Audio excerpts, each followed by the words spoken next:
you, buddy? How's it going? Thank you for the kind words, my man. What's going on, kid? What are you doing? Nah, hanging out, man, hanging out. Just finished up work, got some home, put the kids to bed, relaxing a little bit, listening to the radio program. You're supposed to be a big rock star and you're putting kids to bed. What's going on? Yeah, I know. It is. You got responsibilities, some here and there, Oh, I know. I got them. I got 1,000 of them. I know, but we thank you for the time. I you guys, I'm a big fan of your father for everything he stands for, not only in music but in life and the American flag. We'll get to that. Talk to me about growing up with that musical family, your father and stuff. When did the itch start? When did you realize that I want to do something here?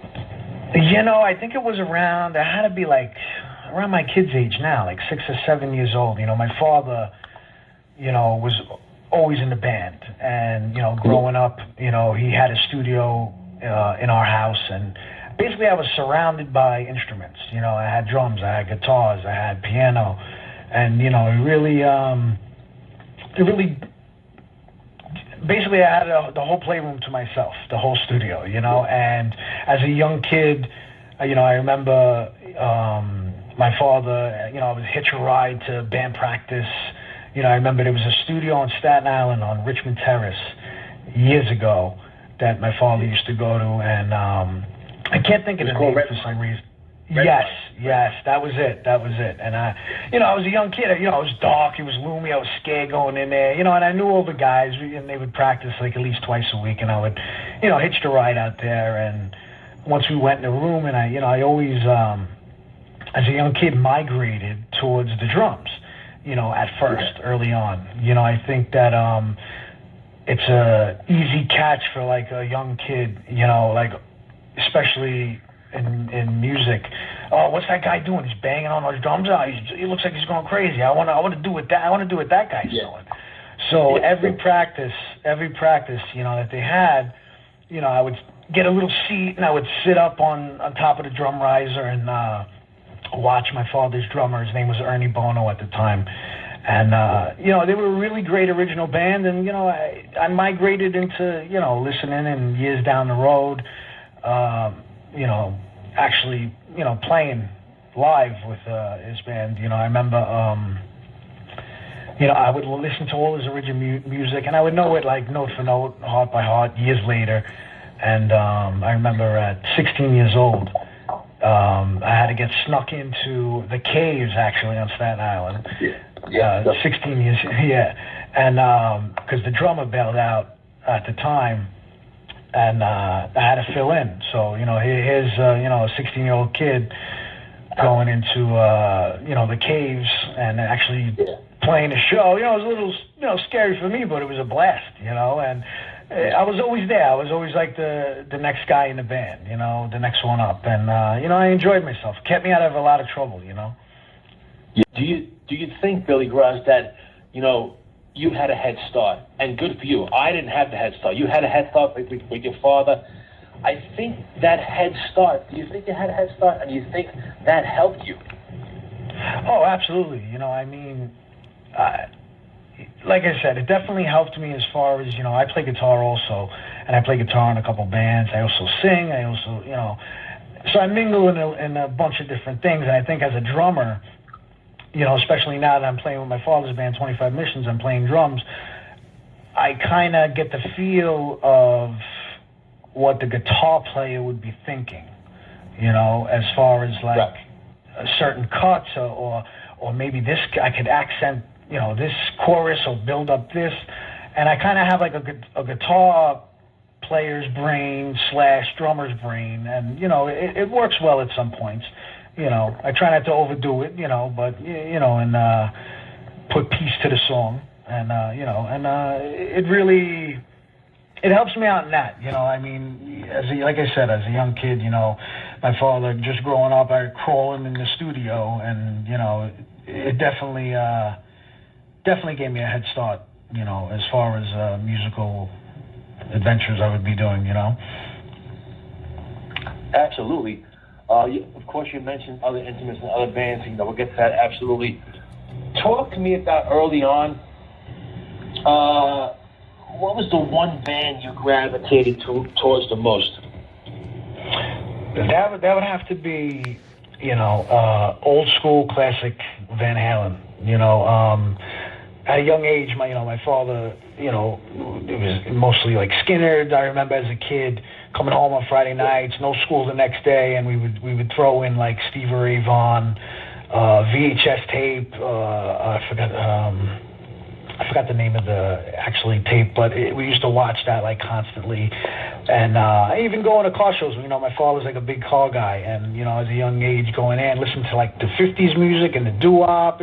I had a lot of different styles that I was, surrounded by. And then, once I got a hold of the guitar, my father taught me a couple chords, and then, just listening to certain things on my own.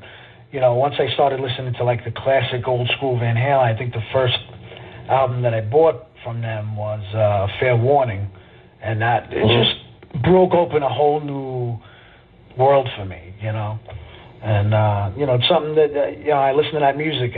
It's almost like it's my own. It feels like it's so attached to me. In a weird way. And now you're a singer in your other band, playing Van Halen in a great band called Intruder.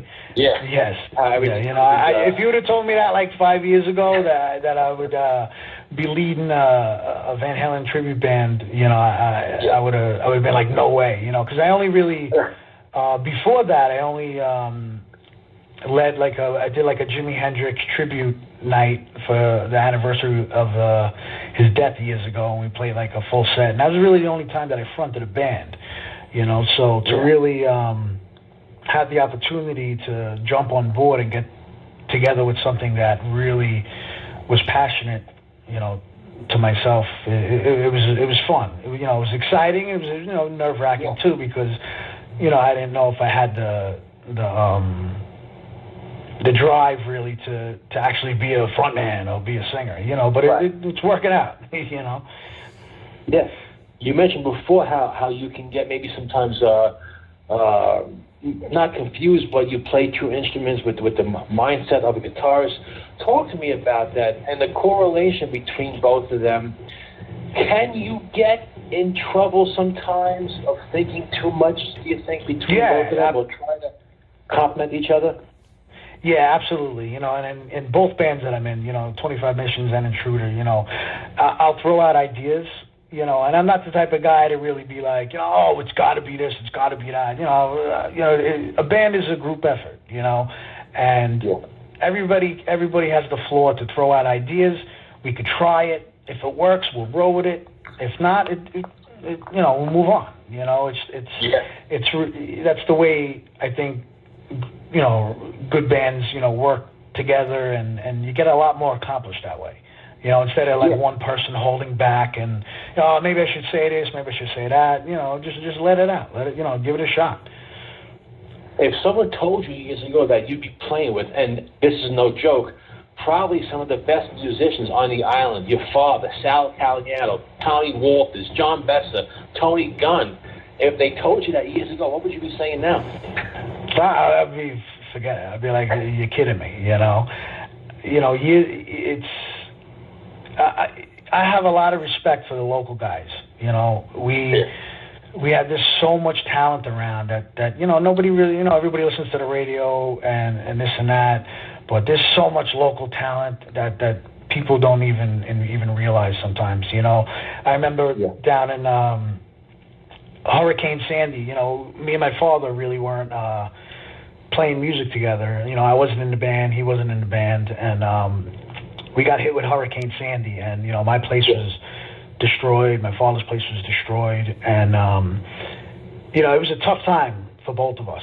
I had a kid on the way at the time, and in the middle of all this craziness, we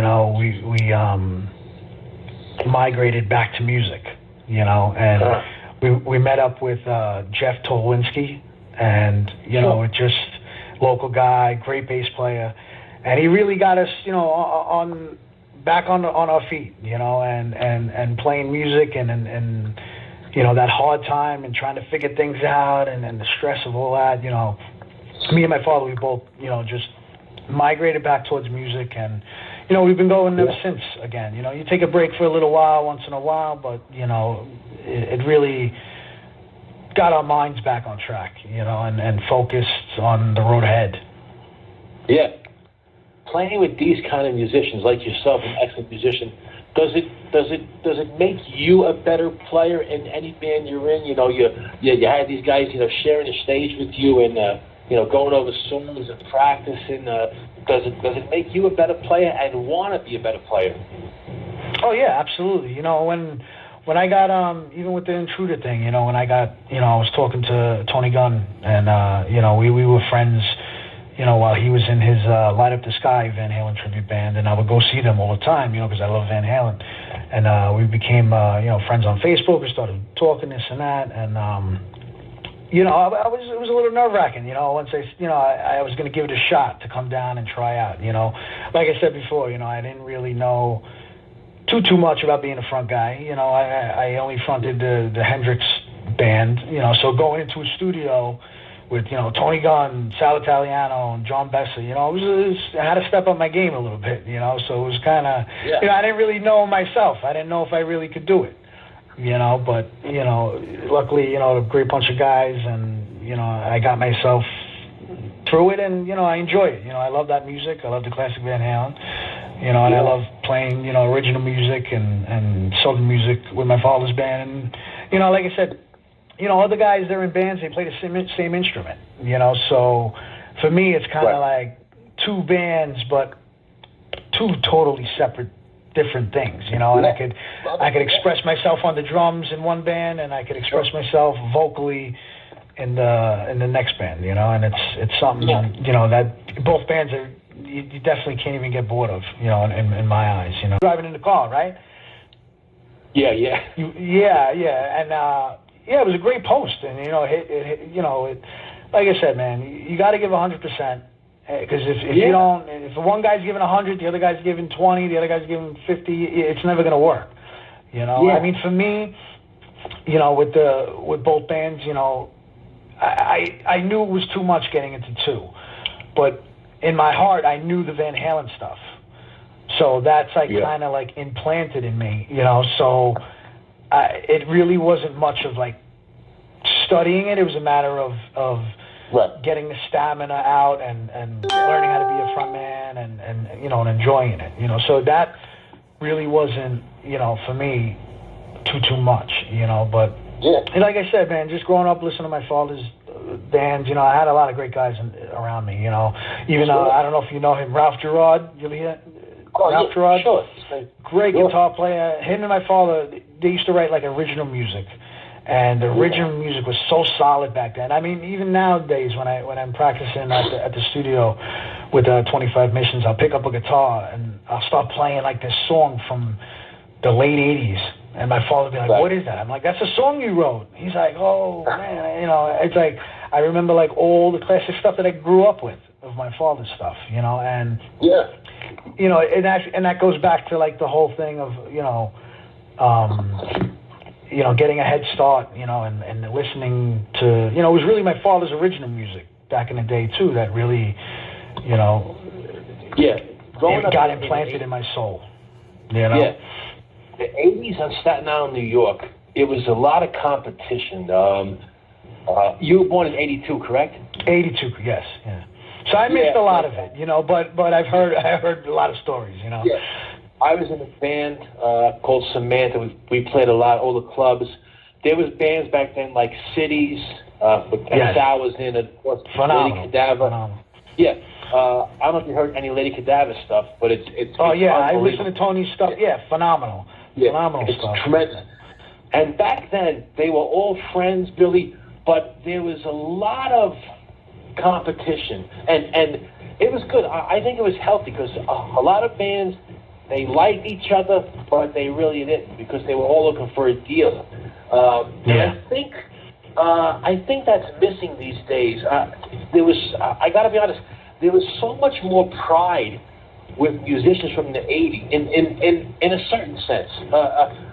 I remember practicing with my band, Samantha, 3 days a week. Now we can't practice 3 days a month. Yeah. We all have lives. Yeah. I mean, I work nights. You work crazy. We have kids and families and mortgages and. But it just back then was so. It was such a great time, the '80s. You know, for music. Talk to me about what your thoughts are, not only of the local scene, but in music in general. We're going to lose so many bands soon. We're going to lose. Oh yes. This. We're probably lost Van Halen. Maiden's old. Queensryche's old. Judas Priest is old. Ozzy's got Parkinson's. God bless his soul. We're losing all our bands, man. What's going to happen? I don't know. And the way I think about it is, it's like, a lot of like the record companies now, it's not a matter of talent anymore. You look at these shows and like, yeah, people could sing and like, they have like these American Idol and stuff like that, but you win the whole competition and then you have all these record executives coming, all right, this is how you're going to dress. This is how you're going to sing. This guy over here is going to write all the songs that you're going to sing. You're not going to do. You're a puppet. It's not. I really wish it would change because even like I said, like there's a lot of local talent and there's a lot of talent out there that just there's no platform really to get out there anymore. Yeah, I see all of our. I mean, I just named a handful of them. There's so many guys. Aerosmith's almost done. Deep Purple's done. Scorpions are almost done. I mean, it's so sad in a way, and I don't see Billy Graz. I don't see that next band. I'm being honest. I don't know.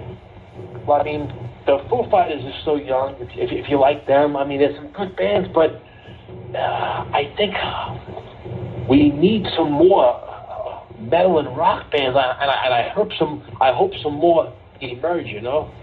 Yeah, it's just like it's sad.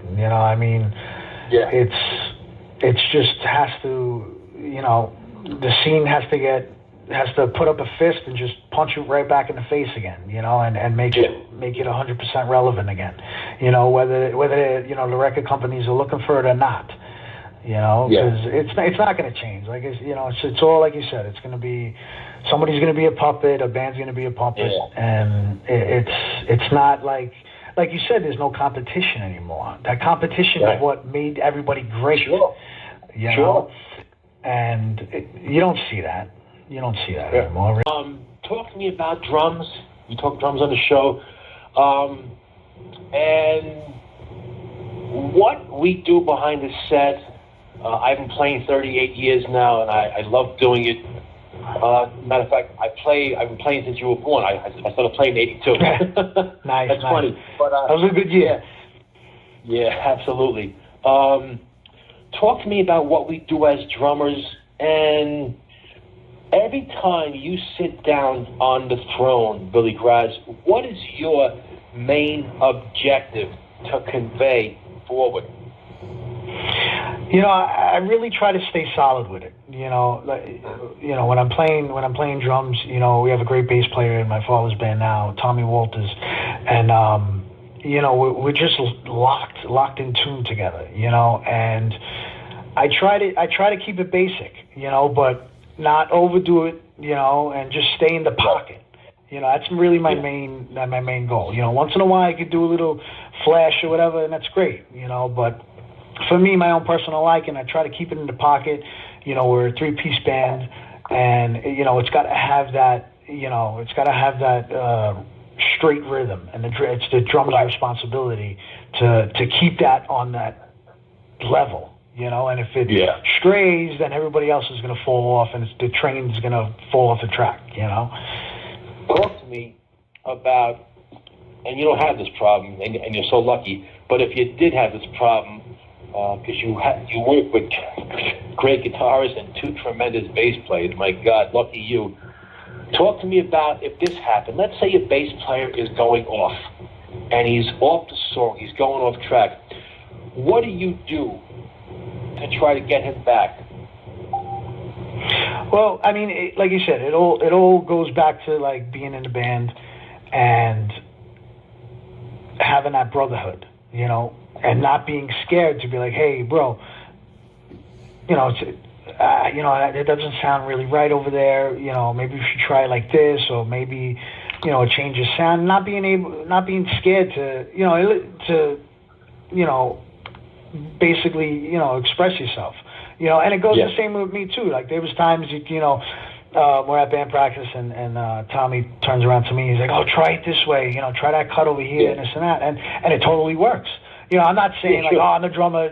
Don't." I'm the drummer. You let me do the drumming, but I'm not that guy.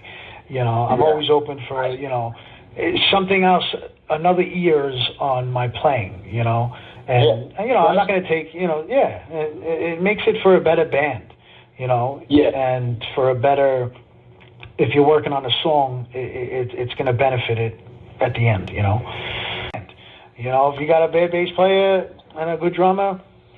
It's not going to sound good. You got a bad drummer and a great bass player. It's not going to sound good. You guys got to be on the same page, man. And to be on that same page where you can just look at somebody and, like you said, what's coming up, or do a cut here, or especially dynamics and stuff. Forget it. It makes the band so much better. In my opinion. Yeah. Talk to me about what you're doing with your kids. I mean, I love watching you with the videos of kids. It's hilarious. But you know what it is, Bill? You're bringing them up the right way. You're letting them be kids, and I seen them. I think that they got for Christmas a racetrack or something. Yeah, one of those old school slot cars. Thing. Forget it. Yeah, they destroyed it already. But it's all right. But that's cool. That's it. Yeah. They're kids. Oh my God! Let them be kids. That's what I say.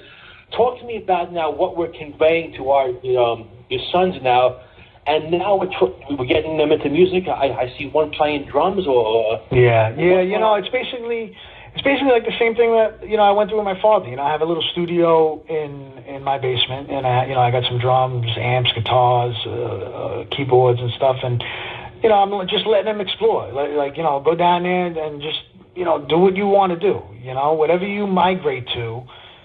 Eventually down the road, we'll work on it. But I'm not going to force anything on either of them. If they don't want to play, they don't play.